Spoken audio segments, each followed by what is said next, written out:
ရာစောကြီးရဲ့တဝဲတီဟွန်လေးမြန်မာစာစာပေနယ်ပယ်မှာကြော်ကြောဆရာစောကြီးကတဝဲတီဟွန်လေးနာပါတာပြီးစာပေလောကစုခေါ်စာအောင်မှာအခန်းတခန်းရေးရယ်အဲ့ဆောလောဆရာစောကြီးနာဆရာကြီးမင်းသူဘောနှစ်ယောက်ရေးရတာဖြစ်စာအောင်ကလွန်လာကို1948ခုနှစ်တည်းကပထမကြီးထူဝေရောစာအုပ်ဖြစ်တဝဲဒီတန်းစုခေါ်ချင်းလေးမြန်မာဂီတမရှိကြောဆရာဆိုဒီတဲ့ဆိုဝဲကားရဲ့အနန္ဒီဘဲကိုဆရာဟာမှတ်တတ်ရဲ့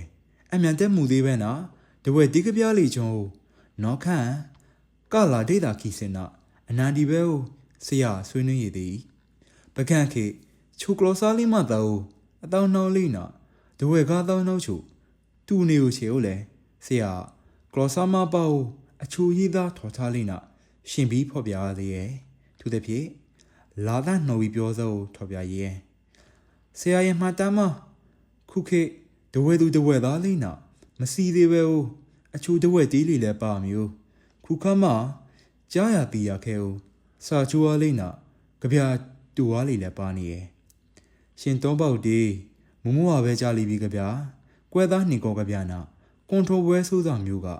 အဲ့ဒီထိမစီသေးရဆိုပေမဲ့ကျွန်တော်အားလေးနာစီနေဦး